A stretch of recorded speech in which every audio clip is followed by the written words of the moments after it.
Salut à tous ceux qui sont nouveaux, bienvenue. Et à tous ceux qui reviennent, content de vous revoir. Précédemment, nous avons parlé de la prière d'intercession.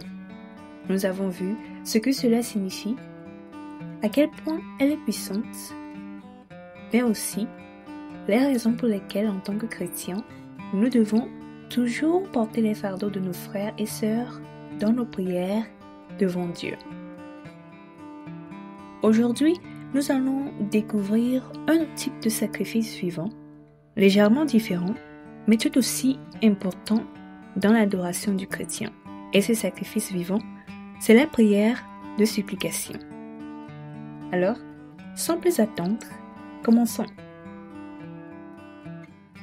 Pour la lecture d'aujourd'hui, lisons dans le livre d'Éphésiens, le chapitre 6, du 18e au 20e verset, qui dit: Faites en tout temps par l'Esprit toutes sortes de prières et de supplications.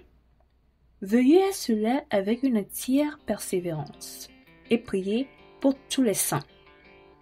Priez pour moi afin qu'il me soit donné, quand j'ouvre la bouche, de faire connaître hardiment et librement le mystère de l'Évangile pour lequel je suis ambassadeur dans les chaînes et que j'en parle avec assurance comme je dois en parler.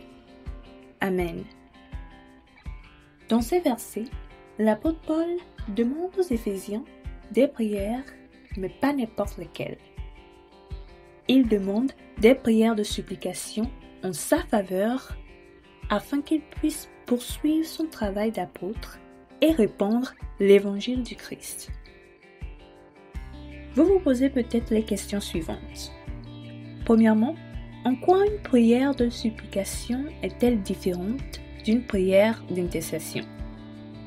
Deuxièmement, pourquoi quelqu'un d'aussi puissant spirituellement et d'un rang d'apôtre aurait-il besoin des prières de la communauté chrétienne? Eh bien, tout d'abord, une prière de supplication ne consiste pas à implorer le pardon des péchés, ni à être fait pour soi-même. Il s'agit plutôt d'une prière spirituelle pour demander à Dieu de soutenir, d'assister et de fortifier ses serviteurs qu'il a désignés et ont pour différentes tâches. Et pour répondre à la deuxième question, se faire à l'idée qu'un serviteur de Dieu ou qu'un pasteur n'a pas besoin des prières des fidèles ou de la communauté chrétienne à cause de son titre est une misconception. Car même si cela n'est pas évident, ils sont plus ciblés par le diable que nous. Et donc, une prière venant de vous et de moi, demandant à Dieu de les soutenir et de les aider à persévérer, quoi qu'il arrive, est d'un grand bénéfice pour leur ministère, mais aussi pour le corps du Christ dans son ensemble.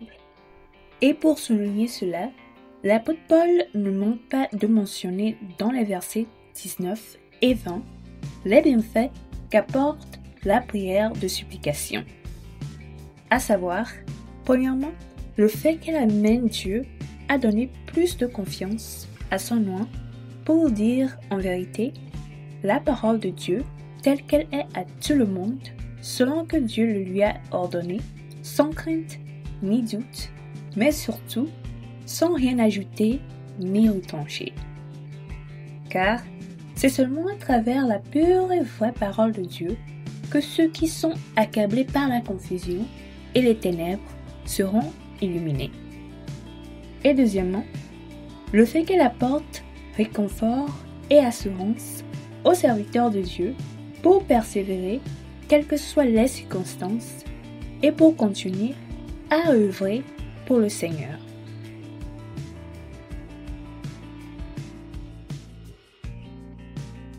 Bien-aimés en Christ, adressons toujours des prières de supplication pour les ouvriers, les serviteurs et les pasteurs oints de Dieu, et veillons-y avec persévérance. Car, en plus de l'aide du Saint-Esprit, ils ont besoin d'être soutenus dans la prière, afin que la volonté de Dieu soit faite et que le ministère auquel Dieu les a appelés puisse progresser et s'élargir.